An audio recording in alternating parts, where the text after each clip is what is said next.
महाराष्ट्राचं आराध्य दैवत मानल्या जाणाऱ्या तुळजाभवानी मंदिरातील सीसीटीव्ही कॅमेऱ्यांवरून आता राजकारण तापलंय। मंदिर परिसरातील चायनीज बनावटीचे सीसीटीव्ही कॅमेरे बसविण्यात आल्याचा आरोप ठाकरे गटाचे आमदार कैलास पाटील यांनी केलाय। केंद्रीय गृह मंत्रालयाने चीनी उपकरणांबाबत निर्बंध घातले असताना गृह विभागाकडून अशा प्रकारचे कॅमेरे बसवणे गंभीर असल्याचं ते म्हणाले। यामुळे भाविकांच्या सुरक्षेला धोका निर्माण होऊ शकतो असा दावा केलाय।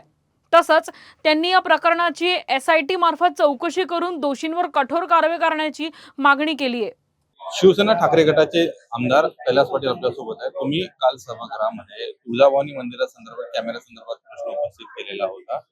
तुळजाभवानी मंदिर यापूर्वी देखील अनेकदा वादाच्या भोवऱ्यात होतं। तुम्ही तिथले स्थानिक आमदार आहात, काय तुम्ही प्रश्न मांडलेला होता? तुळजाभवानी मंदिराच्या बाबतीत जो सुरक्षेचा प्रश्न आहे, की तुळजाभवानी मंदिर हे महाराष्ट्राच्या एक आस्थेचं प्रतीक आहे आणि अशी सुरक्षा जर मंदिराची धोक्यात येत असेल तर यापेक्षा दुर्दैव कुठलं जाऊ शकत नाही। केंद्र सरकारनं 2024 मध्ये SQTC नॉर्म्स सर्टिफिकेशन लागू केलं।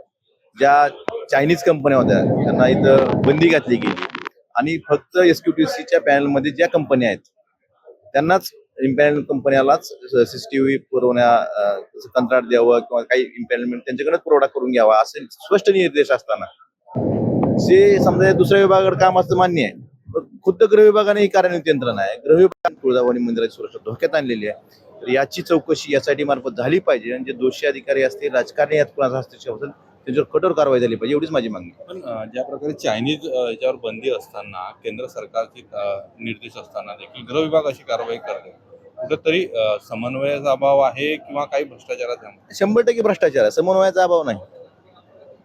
ह्यात कुठेही समन्वयाचा अभाव नाही किंवा माहित नव्हतं, 100% भ्रष्टाचार आहे आणि यांनी भ्रष्टाचारात देवाला सोडलं नाही।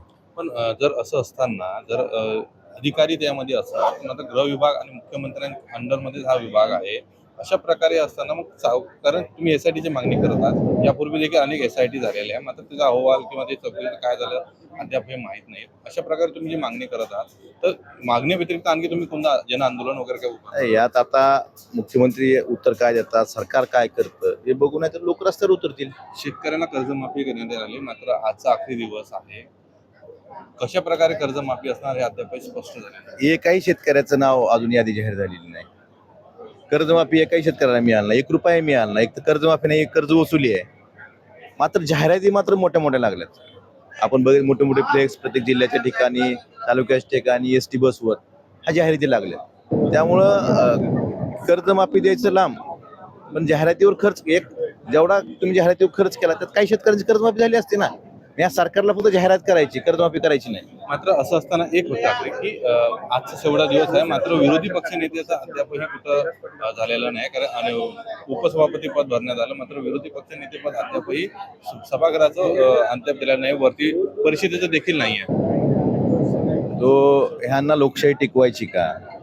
लोकशाहीत या लोकांना सत्ताधारी पक्ष जसा महत्वाचा आहे तसं विरोधी पक्षही महत्वाचा आहे, पण ह्यांना लोकशाही न मानणारे लोक आहेत, त्यामुळे विरोधी पक्षाची निवड झालेली। एकंदरीत सध्याचे सरकार हे लोकशाही अमानणारे सरकार असल्यामुळं विरोधी पक्षाची निवड होत नसल्याचं कैलास पाटील यांनी म्हटलेलं आहे। संतोष मोरे, विधान भवन, मुंबई।